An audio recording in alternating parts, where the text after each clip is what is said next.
Hello dear students, कैसे हो आप सब? बढ़िया। आज हम स्टार्ट करेंगे अपना लेक्चर नंबर 4, चैप्टर नंबर 4 का।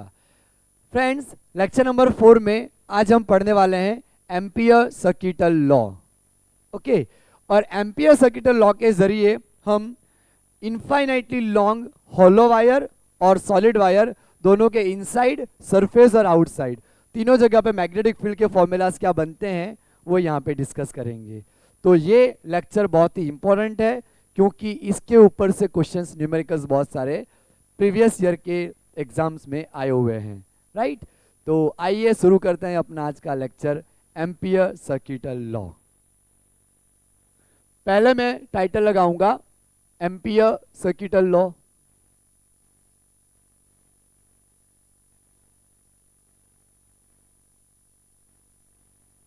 हमारे पास बायो-सावर्ट लॉ हमने चैप्टर 1 में डिस्कस किया, सॉरी लेक्चर 1 में डिस्कस किया हमने बायो-सावर्ट लॉ।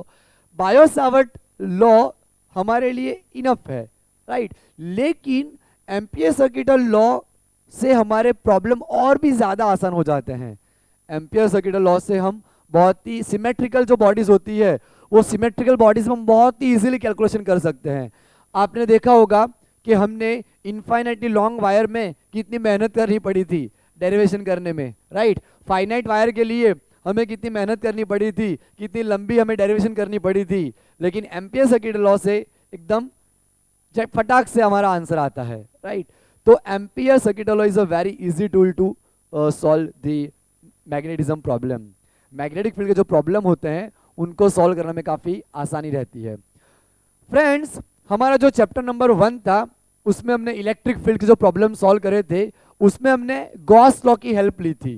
तो कूलम्स लॉ पहले आया था, तो जिस तरह से कूलम्स लॉ है उसके एनालॉगस हमारा है एम्पियर सर्किट, सॉरी उसके एनालॉगस हमारा बायो-सावर्ट लॉ। और जिस तरह से हमने गॉस लॉ पढ़ा था, गॉस लॉ हमारा एनालॉगस है एम्पियर सर्किटल लॉ। तो मैं दोनों की कंपैरिजन कराते हुए आपको बताऊंगा तो आपको बहुत ही अच्छे से क्लैरिटी आएगी कि किस तरह से हमें एम्पियर सर्किटल लॉ अप्लाई करना है और कौन कौन से फॉर्मूला हम उसके जरिए डिराइव कर सकते हैं, राइट। तो आइए शुरू करते हैं हम एम्पियर सर्किटल लॉ।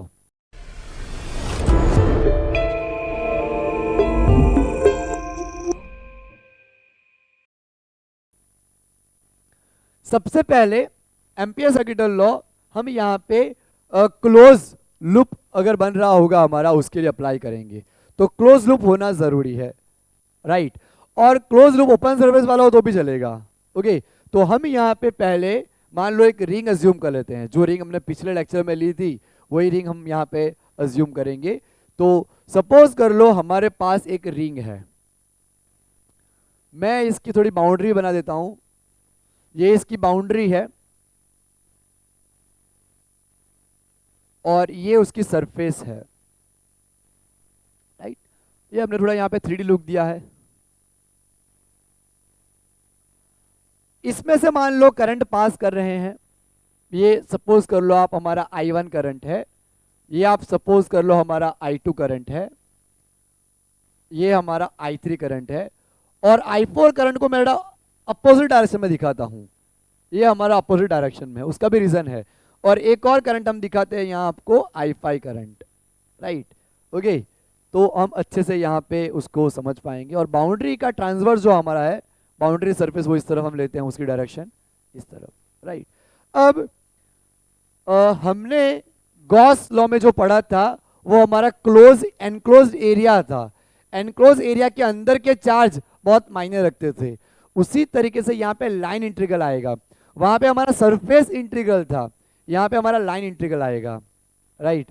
तो हम यहाँ पे हमें यहाँ पे किस तरह से सॉल्व करना है, ओके, किस तरह से हम पहले तो फॉर्मूला डिराइव करते हैं उसका और किस तरह से अप्लाई करना है वो हम यहाँ पे डिस्कस करेंगे, ओके। यहाँ पे आपको क्या करना है, जो भी हमारी क्लोज सरफेस है, ओके। अब ये हमारा साइड व्यू है। अगर मैं आपको टॉप व्यू दिखाऊं तो इस तरह से दिखेगा, इसका इस तरह से व्यू जब दिखेगा। अभी हमने ये रिंग इस तरह से ली है तो आपको ये व्यू देखिए कैसा दिख रहा है। लेकिन अगर मैं इस तरह से इसको ले लूं तो हम यहाँ पे ये सारे करंट जो हमारे I1 I2 I3 है वो हम दिखा सकते हैं इस तरीके से, राइट। इसमें सिर्फ I5 बाहर की तरफ है और I4 की डायरेक्शन अपोजिट है, राइट, वो हमें अपोजिट डायरेक्शन में लेना होगा। ओके, तो पहले तो मैं आपको यहाँ पे डॉट और क्रॉस कब आएंगे वो डिस्कस करूंगा, फिर हम आगे बढ़ेंगे। आप देखो, मान लो हमने इसके अंदर से करंट पास करा, सारे करंट हमारे पास हो रहे हैं, तो जो भी हम यहाँ पे हमने जो लूप कंसिडर करा है उसका पहले हम स्मॉल लेंथ एलिमेंट लेंगे। We have to consider small length element. तो ये लेंथ एलिमेंट है, उसकी डायरेक्शन इस तरफ है, राइट। हम एक और छोटा सा यहाँ एलिमेंट काटते हैं, इसकी डायरेक्शन इस तरफ है dl। दूसरा एक एलिमेंट लेते हैं यहाँ पे, इसकी डायरेक्शन इस तरफ ले लेते हैं dl। यहाँ पे एक एलिमेंट काटते हैं, इसकी डायरेक्शन लेते हैं इस तरफ dl, राइट। तो हर तरफ हमारे यहाँ पे लेंथ एलिमेंट है छोटे छोटे। ओके, एम्पियर सर्किट लॉ में ऐसा बोला गया अपनी एनसीईआरटी में कि छोटे छोटे एलिमेंट लो, जितने नंबर ज्यादा होता और बेटर है, राइट, लेकिन एलिमेंट छोटे छोटे लो, फिर हमें उनको सारे को इंटीग्रल कर देना है। तो एम्पियर सर्किट लॉ हमें कुछ यूं बताता है कि क्लोज लूप के लिए लेना है तो कर दिया close integration, right. Magnetic field, उस पॉइंट पे जो भी मैग्नेटिक फील्ड आए वो, अब ये मैग्नेटिक हमारा पैरेलल भी आ सकता है, परपेंडिकुलर भी आ सकता है, राइट, वो सिचुएशन पे डिपेंड करेगा।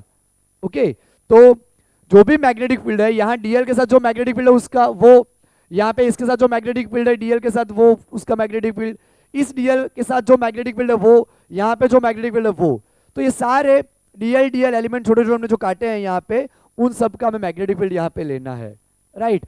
तो मैग्नेटिक फील्ड के साथ डॉट प्रोडक्ट लगाना है हमारा यहाँ पे लेंथ एलिमेंट का। ये हमारा लेंथ एलिमेंट है। एलिमेंट जो वो हमारा इनफाइनाइटिसिमल है, एकदम छोटा सा, वेरी स्मॉल सेक्शन है। और ये हमारा क्या, इसको बोलते हैं लाइन इंटीग्रेशन। हमें यहाँ पे लाइन इंटीग्रेशन करना है दोस्तों, हमें यहाँ पे लाइन इंटीग्रेशन करना है। गॉस लॉ में हमने सरफेस इंटीग्रेशन करा था, और यहाँ पे हमने लेंथ ले रखी है, वहां पे हमने सरफेस ली थी।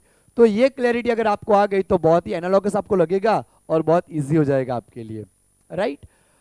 तो ये किसके बराबर आएगा, जब हमने गॉस लॉ करा था तो हमने ऐसा लिखा था कि close integration of electric field into surface area that is equal to enclosed charge divide by epsilon naught. Enclosed charge यानी जो सरफेस के अंदर वाले जितने चार्ज थे वो सारे चार्ज डिवाइड बाय उसका परमिटिविटी कांस्टेंट, वैक्यूम परमिटिविटी। उसी तरीके से यहां आता है mu zero vacuum permeability constant into current, enclosed current. ये जो हमारा करंट होगा वो एनक्लोज्ड करंट होगा, जितना करंट इसके अंदर से पास हो रहा है वही हमें लेना है, राइट। तो यहां पे हमारा लॉ आ गया B dot DL is equal to mu zero IE। इसमें जो IE है वो हमारा एनक्लोज्ड करंट है, याद रखना IE हमारा क्या है, एनक्लोज्ड करंट। जो भी इनसाइड करंट है, अंदर से जो करंट पास हो रहा है वो करंट है हमारा। ओके फ्रेंड्स, मान लो हमने जो रिंग ले रखी है, ओके ये हमारी रिंग है, इसके अंदर से कितने करंट पास हो रहे हैं वही हमें इसके अंदर काउंट करने हैं। अब किस तरह से उसकी डायरेक्शन लेनी है वो मैं आपको बताता हूं। अभी जो हमारी डायरेक्शन है वो उसमें राइट हैंड आपको लेना है। राइट हैंड आपको क्या करना है कि फिंगर, ये जो बाउंड्री आपको बता रखी है उसमें जो एरो है हमने दे रखा है उसकी तरफ हाथ घुमाना है, फिंगर्स हमारी घुमानी है, सॉरी। तो अगर मैंने फिंगर को इस तरह घुमाई तो यहाँ पे इनसाइड आया, क्योंकि ये इस तरफ, ये जो है आपको ऐसे लेना है। अभी हमने रिंग ऐसे ली हुई है, राइट, और डायरेक्शन हमारी इस तरफ है। तो अगर मैं इसको ऐसे घुमा दूं तो आप देखो फिंगर किस तरफ आया, इस तरफ, राइट, सॉरी हमारा थंब इस तरफ आया। फिंगर को अगर हमने इस तरह से डायरेक्शन में घुमाई जो यहाँ पे बता रखी है, इस तरह से मैं घुमा रहा हूं, तो हमारा थंब जो आ रहा है वो इस तरफ आ रहा है, राइट। तो यहां आपको ध्यान रखना है कि थंब की डायरेक्शन वाले सारे जो करंट हैं, थंब के डायरेक्शन के अलोंग जो है, उसकी डायरेक्शन में जो है वो आपको पॉजिटिव लेने हैं, और थंब के अपोजिट जो आए वो आपको नेगेटिव लेने हैं। मैं लिख देता हूं, in the direction of thumb taken as positive, opposite to thumb direction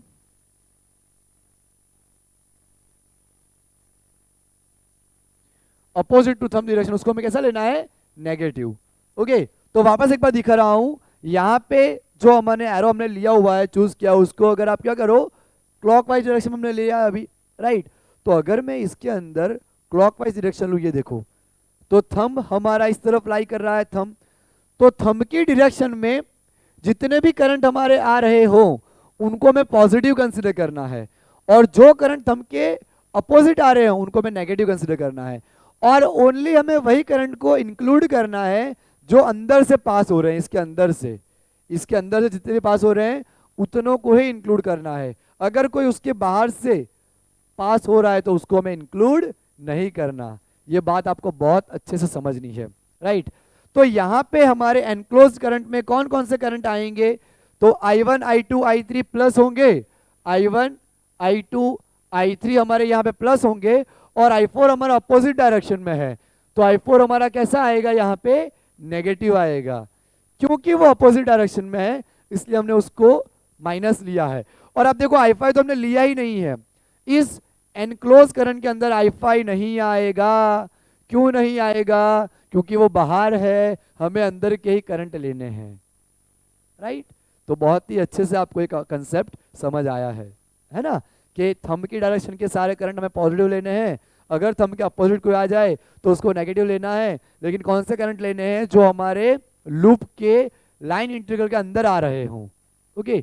तो इस तरह से हम ले लेंगे। अब आप डॉट निकाल दोगे यहाँ पे, तो B D L cos theta आएगा म्यू 0 आई ई, राइट। इस तरह से हमने यहाँ पे कंसीडर कर लिया। वहां पे हम क्या कर रहे थे, गॉस लॉ के अंदर,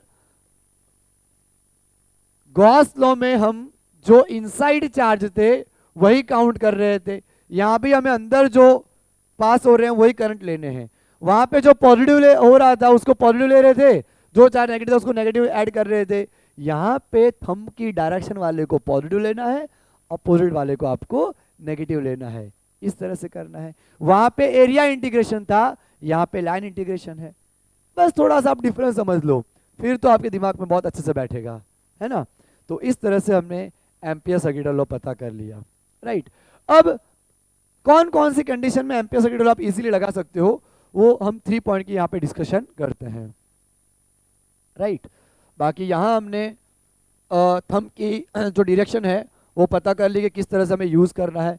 अब आप देखो कि यहाँ पे हमारे एनसीईआरटी में 3 केस बता रखे हैं जिनमें एम्पियर सर्किट लॉ बहुत ही इजीली अप्लीकेबल हो जाता है, और हमारी बुक में प्रॉब्लम भी वैसे ही दिए हैं, राइट। बाकी एम्पियर सर्किट लॉ कोई भी बॉडी के लिए एप्लीकेबल है, कोई भी सिचुएशन में एप्लीकेबल है, लेकिन ज़्यादातर बेटर रहता है उनको सॉल्व करना इन 3 कंडीशन में, बहुत ही आसानी से हो जाता है, इजीली हो जाता है। तो जो हमें बता रखे हैं 3 पॉइंट्स, उसमें फर्स्ट है जो B is tangential component,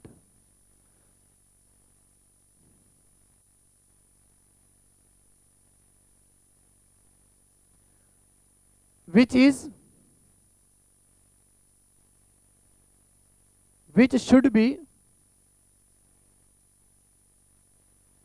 non-zero constant,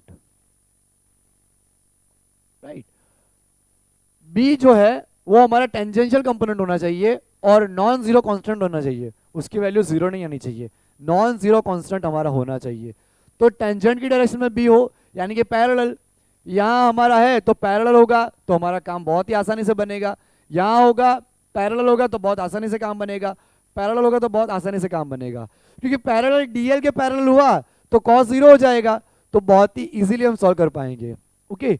तो बी इज टेंजेंशियल, जब बी टेंजेंशियल हो, okay, tangential component which should be non zero constant, okay, उसकी वैल्यू यहाँ पे जीरो नहीं होनी चाहिए, कुछ ना कुछ वैल्यू आनी चाहिए। हमारा ये टेंजेंशियल कंपोनेंट यहाँ पे क्या आएगा, बी कॉस थीटा, ये आपको याद रखना है, राइट। टेंजेंशियल कंपोनेंट हमारा क्या आएगा, बी कॉस थीटा। तो B should be tangential, okay, and that should be non zero constant, okay. फिर बी इज परपेंडिकुलर व्हेन, ये कंडीशन है सारी, when B is tangential component which should be non zero constant, तो tangent की direction में हो, मैंने आपको बताया कहीं पे भी टेंजेंट की डायरेक्शन में हो तो बहुत ही इजीली हमारा काम हो जाएगा, राइट। अब देखो हमने जो डायरेक्शन पता करी थी उसमें यहाँ पे जो थंब की डायरेक्शन में हमारे आ रहे हैं वो सारे हमने यहाँ पे पॉजिटिव कंसीडर करें, राइट। और बाहर वाले तो ये हमारा सारे डॉट हो गए, और एक हमारा उसके अपोजिट डायरेक्शन में है, वो अंदर उसके अपोजिट जा रहा है, अंदर की साइड जा रहा है। बाकी सब हमारे मान लो बाहर है। जो भी हमारे यहाँ पे इनसाइड है वो हमने क्रॉस हमें दिखाने हैं, क्रॉस मैग्नेटिक फील्ड की डायरेक्शन में मान लो, और एक हमारा डॉट है, ओके, वो अपोजिट डायरेक्शन में होगा, राइट। इस तरह से हम यहाँ पे कंसिडर कर लेंगे। हमने ये जो डायरेक्शन बताई हुई है उसमें यहाँ पे जो भी उसके मैग्नेटिक फील्ड, यहाँ पे हमारा मैग्नेटिक फील्ड डायरेक्शन नहीं है ये सारी, ये हमने करंट की डायरेक्शन ली हुई है। ये जो भी करंट इनसाइड जा रहा है यानी हमारे यहाँ पे अलोंग जो है वो हमने सारे क्रॉस दिखाए हैं, और जो अपोजिट डायरेक्शन में है उसको हमने यहाँ पे डॉट लिया है, राइट। तो इस तरह से हमारा यहाँ पे हमने ले लिया है current, right. I1 plus I2 plus I3 minus I4, okay. यहाँ आपका करंट अगर माइनस में आता हो आंसर तो आप समझ जाओ कि डायरेक्शन को हमें उल्टा कर देना है, जहाँ क्रॉस है वहाँ डॉट कर लेना है, जहाँ डॉट है वहाँ क्रॉस कर लेना है, सिंपल सी बात है, राइट। अब आप देखो कि फर्स्ट हमारा बी टेंजेंशियल होना चाहिए, या तो बी इज, यहां पे हम लिखते हैं B is perpendicular to length component, okay. Length element के परपेंडिकुलर होना चाहिए। मान लो यहां कहीं पे कोई सिचुएशन में परपेंडिकुलर आ रहा है तो हमारा काम बहुत आसान हो जाएगा, क्योंकि cos 90 बनेगा, राइट, और cos 90 तो 0 हो जाएगा। तो इस वाले केस में जब भी हमारा दोनों परपेंडिकुलर होंगे तो हमारी वैल्यू 0 ही आ जाएगी, ओके। उस सिचुएशन में हमें कुछ करना ही नहीं पड़ेगा। और थर्ड, जब हमारा b वैनिश हो रहा हो यानी कैंसिल हो रहा हो, when b vanishes, cancels, right, जब हमारा b कहीं पे कैंसिल हो रहा हो, राइट, b मैग्नेटिक फील्ड की लाइंस अगर अपोजिट होंगी वहां कैंसिल हो रही होगी तो हमारा काम बहुत ही आसानी से हो जाएगा, राइट। तो जहां पे हमारा b क्या हो रहा हो, वैनिश हो रहा हो। तो ये तीन कंडीशन में हम बहुत ही इजीली सिमेट्रिकल बॉडी के लिए बहुत ही आसानी से ये चीज अप्लीकेबल कर सकते हैं। तो ये सारी चीज आपको यहाँ पे ध्यान रखनी है, राइट। अब हम इसका एप्लीकेशन है, ओके।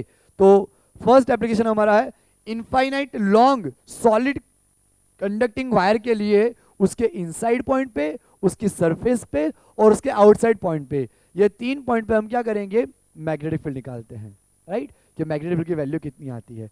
तो इसको हम मिटा देते हैं और अब हम आगे बढ़ते हैं। तो इसको मैं मिटा दे रहा हूँ। आई होप ये आपको आइडिया आया होगा, ओके। और बहुत अच्छे से आपको ध्यान रखना है कि हमें, हाँ एक बात और, कि बाहर जो है हमारा करंट उसकी वजह से मैग्नेटिक फील्ड तो आएगा, राइट, लेकिन हमें करंट जो लेने वो सिर्फ एनक्लोज करंट ही लेने हैं। मान लो ये हमारा बाहर की तरफ है तो मैग्नेटिक फील्ड तो वो प्रोड्यूस करेगा ही ना, उसमें वो जो करंट पास हो रहा है उसकी जो मैग्नेटिक इफेक्ट होगी वो तो लगेगी यहाँ पे। तो मैग्नेटिक फील्ड तो हमें लेना है लेकिन करंट सिर्फ हमें एनक्लोज ही लेने हैं, राइट। तो इसको अब हम मिटा देते हैं, ओके। आपको मैंने बताया, एक बार वापस रिवाइज करा रहा हूं ये मिटाते मिटाते, कि हमारा जो यहाँ पे एम्पियर सर्किटल लॉ है वो आपको ये चीज डिफाइन कर रहा है कि close line integration of B dot D L, यानी कि B dot D L that should be equal to mu 0 times of I, okay.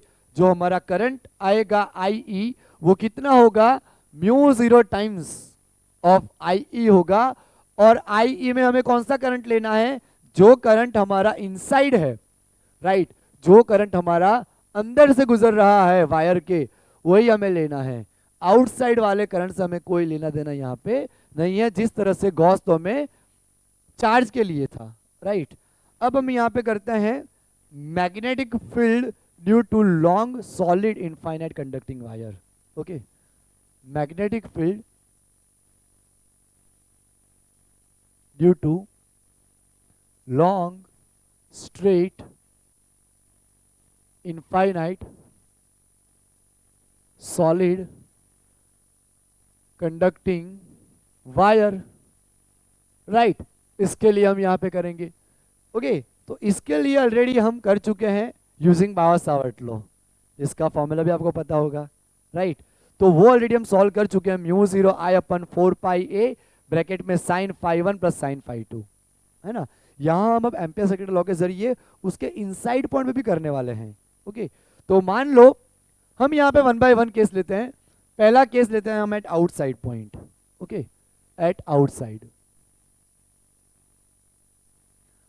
उसके बाहर के पॉइंट पे कितना मैग्नेटिक फील्ड आएगा, राइट। तो सपोज कर लो यहाँ पे हमने एक वायर अज्यूम कर रखा है। ये जो वायर हमने अज्यूम करा है फ्रेंड्स, उसकी रेडियस है ना, हम ए ले लेते हैं, ए उसकी रेडियस है, और हमें यहाँ पे फाइंड करना है उसके आउटसाइड पॉइंट पे। तो जहां हमने गॉस लॉ में भी ये सीखा था कि हमें जहां फाइंड करना था वहां हम क्या करते थे गॉसियन सरफेस चूज करते थे। यहाँ पे हमें एम्पीरियन लूप चूज करना पड़ेगा, राइट। जिस तरह से गॉसियन सरफेस आती है उसी तरीके से यहाँ पे एम्पीरियन लूप आते हैं, तो यहाँ पे हमें एम्पीरियन लूप चूज करना पड़ेगा, राइट। तो सपोज कर लो बाहर का ये पॉइंट है पी, वहां हमें पता करना है। तो यहां मैं क्या कर रहा हूं, एक ब्लू कलर का एम्पीरियन लूप ले रहा हूं। ये जो वायर है उसकी हमारी रेडियस ए है, लेकिन ये जो लूप है उस पे कहीं पे पॉइंट हमारा है, उसका या पॉइंट हम ये पॉइंट यहां पे ले लेते हैं, उसका रेडियस में ले लेता हूं आर, जो एम्पीरियन लूप है उसका, राइट। तो यहां पे हमें क्या करना है, R greater than A, outside point पे फाइंड करना है। ए हमारी रेडियस है, radius of conducting wire. Okay, वो हमारी क्या है, radius of conducting wire. Okay, और आर हमारा क्या है, रेडियस ऑफ एम्पीरियन लूप।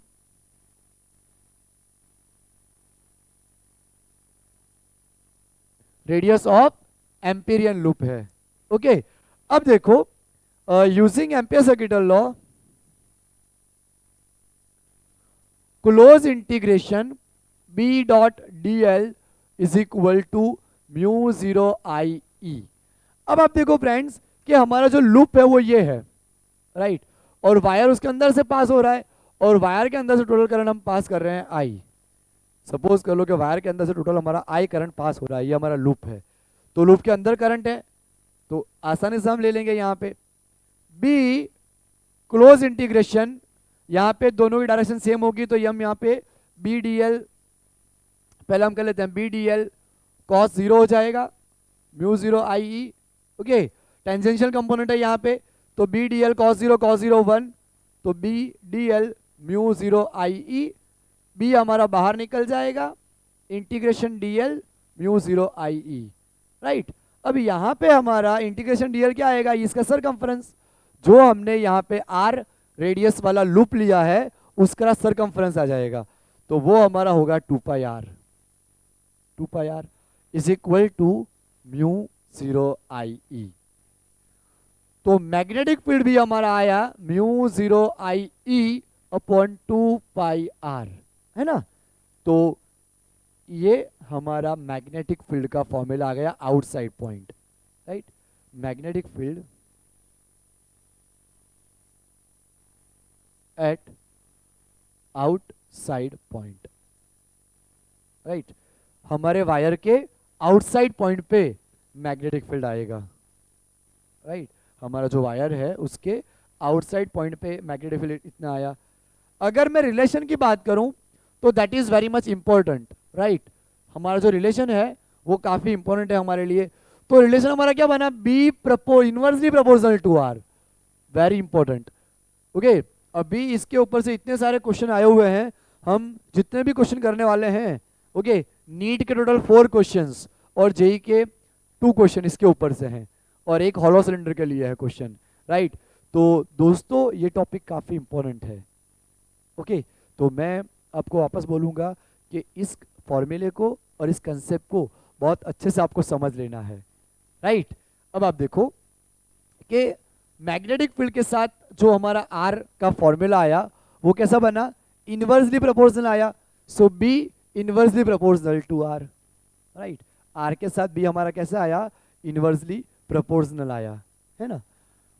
तो आउटसाइड पे ये रिलेशन हमें मिला, मैं यहां वापस लिख दे दूंगा एक बार, आउटसाइड पॉइंट। अब हम करते हैं inside point. Inside point, inside point यानी हमारा R less than A. Okay, अब देखो आप,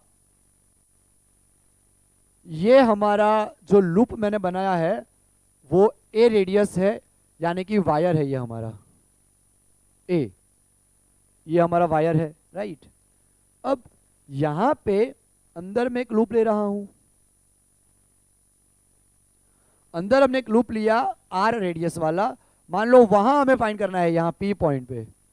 ओके, अब यहां पे दिक्कत ये आएगी कि करंट हमारा ये पास हो रहा था, राइट, लेकिन उसके अंदर हमने पॉइंट लिया है, राइट। तो अब हमारा ये जो मैंने लाइन करी है उतना ही करंट हमें लेना है, क्योंकि आई हमारे लिए वो हो गया एनक्लोज करंट, राइट। हमें तो क्या चाहिए, जो लूप है उसके अंदर से बहने वाला करंट लेना है। हमारा जो भी लूप है, ओके, उसके थ्रू आउट अंदर से कितना करंट पास हो रहा है लूप के अंदर से, जो लूप हमने एम्पियर सर्किट लॉ के जरिए अज्यूम करा है, जो हमारा एम्पिरियन लूप है फ्रेंड्स, है ना, समझ आ रहा है ना। ओके, जो भी हमने यहाँ पे लूप चूज करा है, हमें तो इसमें ही इंटरेस्ट है कि उसके अंदर से कितना करंट पास हो रहा है। पहले क्या हुआ कि पूरे में से आई करंट पास हो रहा था और हमारा लूप था ये, और करंट हमें यही लेना था आई, तो हमने डायरेक्टली ले लिया। लेकिन अब दिक्कत क्या आ रही है कि पूरा करंट तो इतना है, लेकिन उसके अंदर जो हमने लूप बनाया छोटा सा वो ये है, उसके अंदर से जो करंट पास हो रहा है वो हमें लेने के लिए क्या करना पड़ेगा, यहाँ पे हमें यहाँ पे करना पड़ेगा करंट डेंसिटी का सहारा लेना पड़ेगा। तो हम यहाँ पे करंट डेंसिटी यूज करके उसको सॉल्व करते हैं। देखो, current density at this P point and P dash point, right, using equation of current density। देखो, इस पॉइंट पे एनक्लोज पॉइंट है पी पॉइंट हमारा, तो वहां मैं लूंगा करंट डेंसिटी जेई और पी डैश पॉइंट पे लूंगा जे। तो करंट डेंसिटी क्या आती है, आई ई अपॉन एनक्लोज्ड एरिया, आई अपॉन टोटल एरिया, राइट।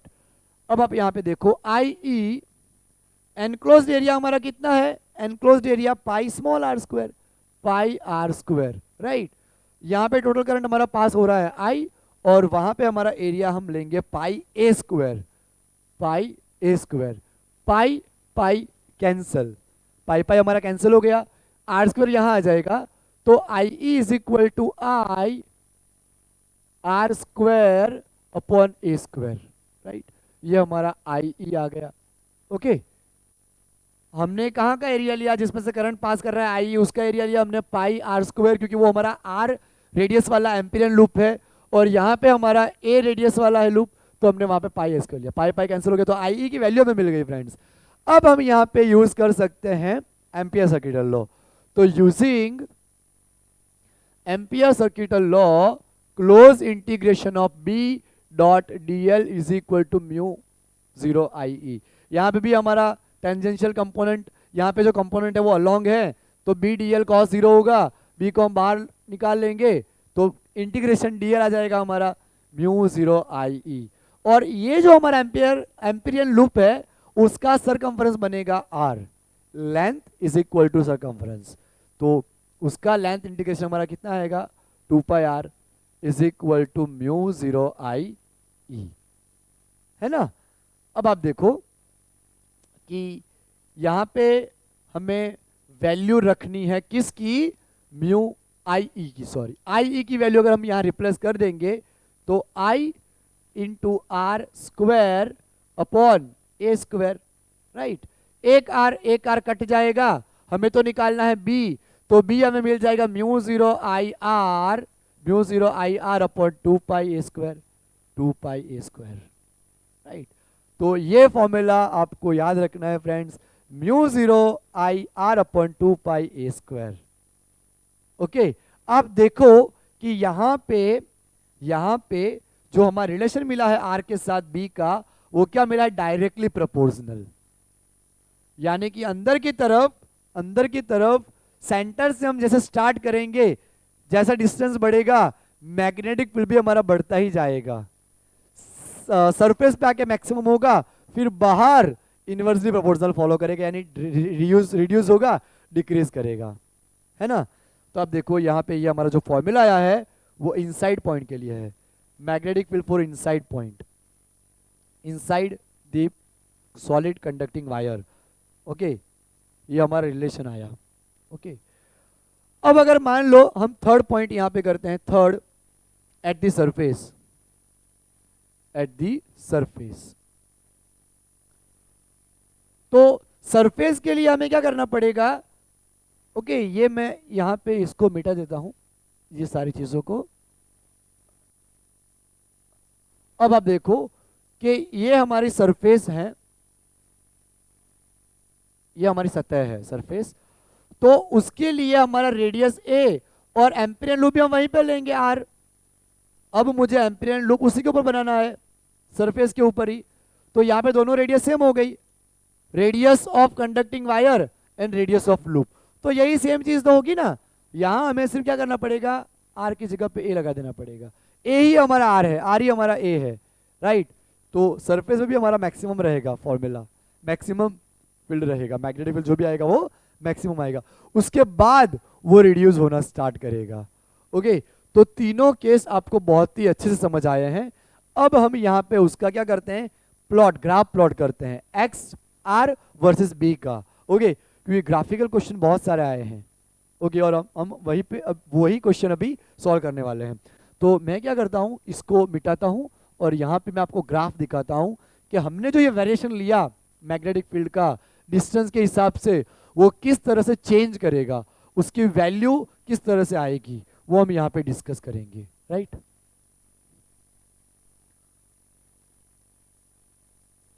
तो इसको हम मिटा देते हैं और यहाँ पे अब हम उसको सॉल्व करते हैं। आप देखिए,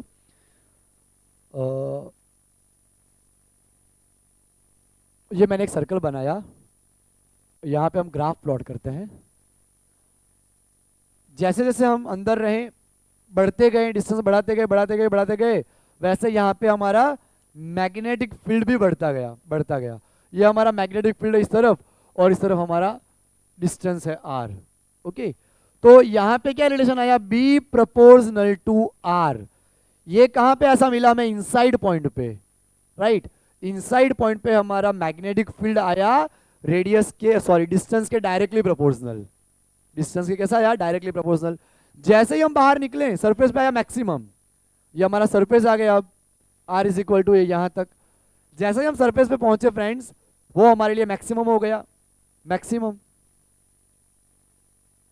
राइट। और अब हम जैसे ही कंडक्टिंग वायर से बाहर निकलेंगे, ओके, ये हमारा बनेगा लूप इस तरह से, इनवर्सली प्रोपोर्शनल फॉलो करेगा, बी प्रोपोर्शनल टू 1/r। ये हमारा आया at outside point, outside point. Okay, तो ये ग्राफ आपके दिमाग में छप जाना चाहिए, राइट। छाप लो उसको यहाँ पे। ओके, आपके मन मंदिर में बिठा लो उसको, क्योंकि ये बहुत ही इंपॉर्टेंट है फ्रेंड्स। अभी हम जो क्वेश्चन करने वाले हैं उसमें आप देखोगे कि ये ग्राफ कितनी बार आता है, राइट। तो आइए हम अब सॉल्व करते हैं न्यूमेरिकल्स। ओके, तो पहले हम नीट के सारे न्यूमेरिकल्स सॉल्व कर लेते हैं, है ना। हेलो फ्रेंड्स, देखो आप कि 3 क्वेश्चन हमने नीट के यहाँ पे लिखे हैं। ओके, तीनों क्वेश्चन इसी के ऊपर है। ओके, और देखो एक है नीट 2022 में, एक है 21 में और एक है 19 में, और तो जेई के भी आएंगे ऐसे ही, और जेई 2023 में भी यही क्वेश्चन आया है, राइट।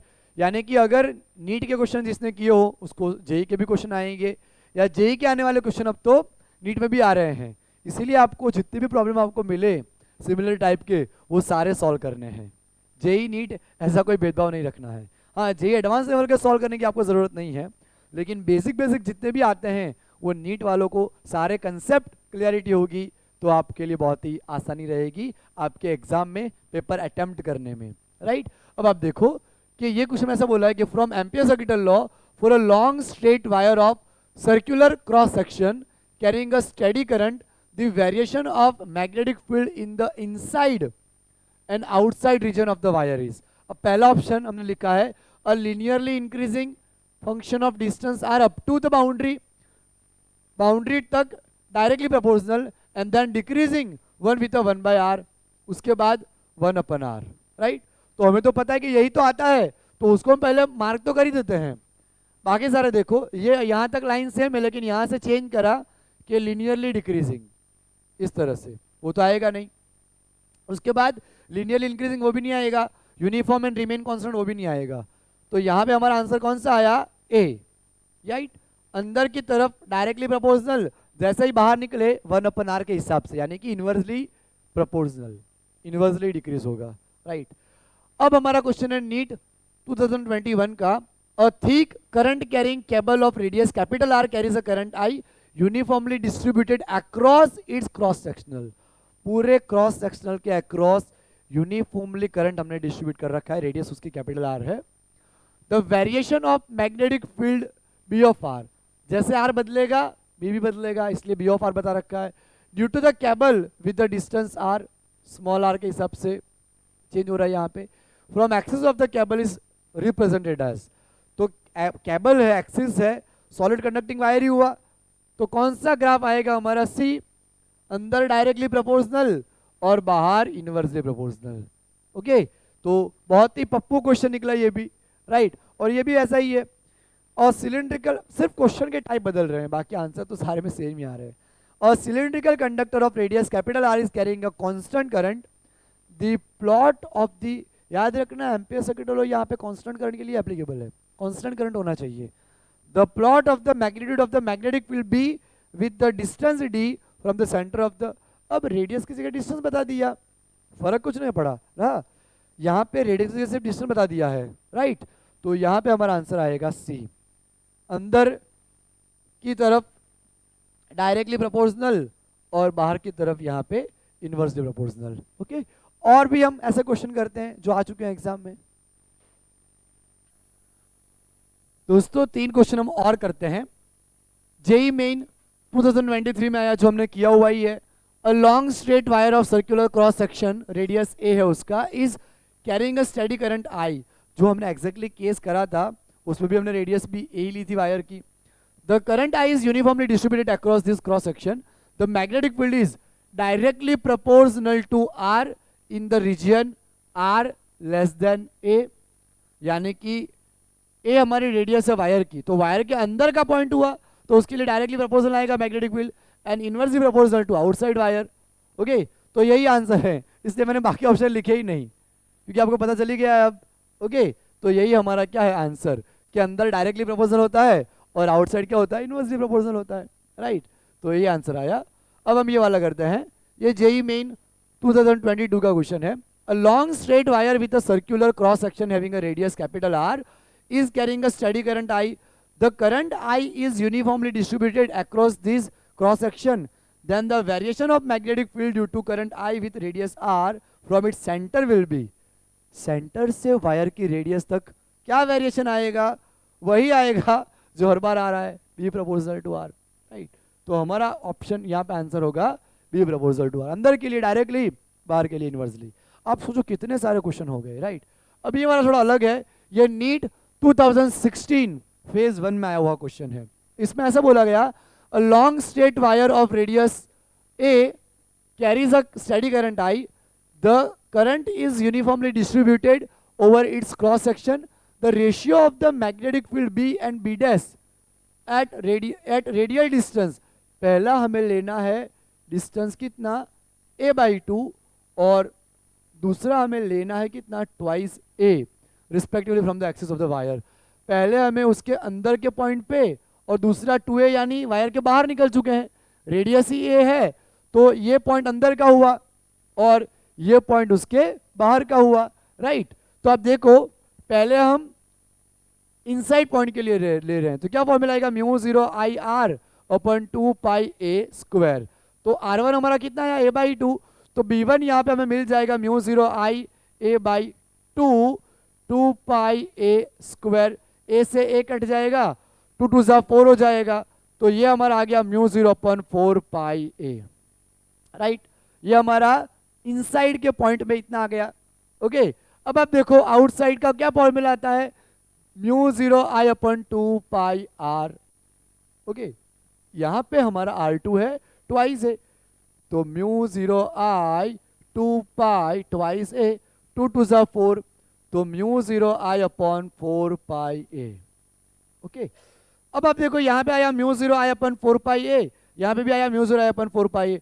अगर हम दोनों का रेशियो लेंगे तो दोनों कट जाएंगे, यहां से ये कटेगा और यहां से ये कैंसल, तो आंसर हमारा क्या आया 1/1 यानी कि 1, तो आंसर हमारा आ गया 1। ओके फ्रेंड्स, अब हमें करना है थियरी। लॉन्ग अगर हॉलो वायर हो तो उसके इनसाइड सरफेस और आउटसाइड पे क्या आता है, तो इसको मैं मिटा देता हूं क्योंकि आपका टाइम बहुत ही कीमती है, फिर हम करते हैं। अब हम करते हैं magnetic field due to long straight wire लेकिन हॉलो वाला। Okay, magnetic field due to long current carrying hollow wire, conducting hollow wire. Wire हमारा कंडक्टिंग है लेकिन कैसा है, अंदर से हॉलो। तो पहले फ्रेंड्स हम करते हैं उसके इनसाइड पॉइंट पे, इनसाइड पॉइंट। मान लो यहां हमारे पास एक पूरा वायर है जो कि हॉलो है इस तरह से। अब मुझे यहां पे फाइंड करना है, ये ब्लू कलर का मैं सर्कल जो बना रहा हूं वहां पे फाइंड करना है जो कि हमारा इनसाइड पॉइंट है, राइट। अब अंदर तो खाली जगह है, करंट जो पास कर रहा है वो इस मटेरियल में से पास कर रहा है, ये जो भी कंडक्टिंग मटेरियल उसमें से करंट पास कर रहा है। तो एम्पियर सर्किट लॉ अगर हम लगा ले यहाँ पे, तो B dot D L mu 0 I E. Okay, tangential component same, यहाँ B D L cos 0, magnetic field और करंट सॉरी लेंथ एलिमेंट दोनों की डायरेक्शन यहाँ पे सेम होगी तो cos 0 1 हो जाएगा। यहाँ पे B को हम बाहर निकाल लेते हैं, close integration D L mu 0 I ई।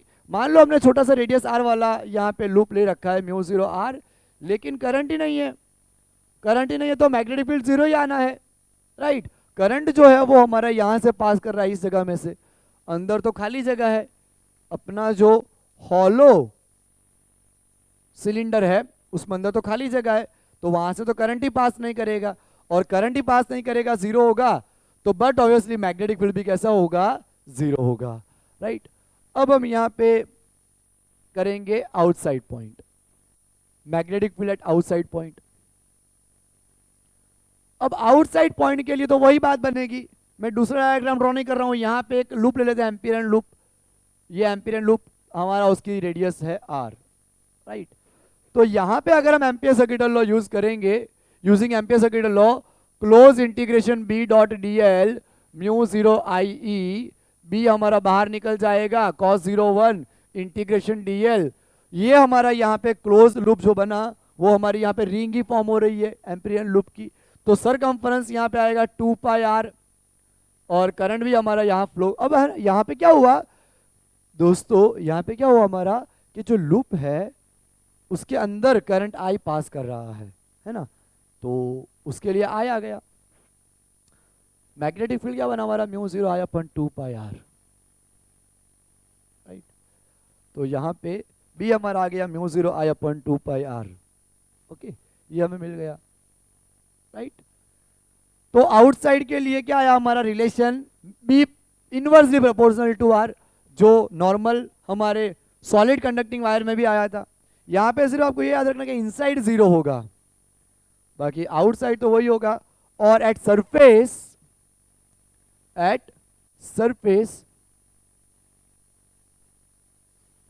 पे भी इतना ही आएगा, राइट, सेम। ओके, रेडियस हमारी एम्पिरियन लूप की रेडियस इतनी हो जाएगी, डिस्टेंस इतनी हो जाएगी, तो वही आने वाला है ना। तो mu 0 I upon 2 pi r। अब अगर इसका हम ग्राफ बनाए फ्रेंड्स, तो ग्राफ हमारा कुछ यूं बनेगा कि बी आर, ओके, यहां पे अंदर मैग्नेटिक फील्ड 0 है, तो दोस्तों यहां पे 0 से आपको लाइन लेनी है, ये लाइन पूरी 0 पे है, जैसे ही सरफेस पे आए मैक्सिमम, सरफेस पे मैक्सिमम, और जैसे ही हम बाहर निकलेंगे लूप के वैसे हमारा होगा यहाँ पे इनवर्सली, प्रोपोर्शनल। तो B 0, B inversely proportional, right. तो इस तरह से होगा ये हमारा ग्राफ। और इसी के ऊपर क्वेश्चन आया जेईई मेन 2022 में, राइट। जेईई मेन 2022 में होलो सिलिंड्रिकल वायर के लिए पूछा था कि इनसाइड आउटसाइड पे ग्राफ क्या बनेगा। तो मैं ऑप्शन यहाँ पे आपको बताता हूँ। पहला ऑप्शन हमारा कुछ यूं है, दूसरा ऑप्शन हमारा कुछ यूं है, ये मैग्नेटिक फील्ड यार, ये मैग्नेटिक फील्ड यार। थर्ड जो ऑप्शन है वो हमारा ये है, और फोर्थ ऑप्शन हमारा जो है वो ये है, राइट।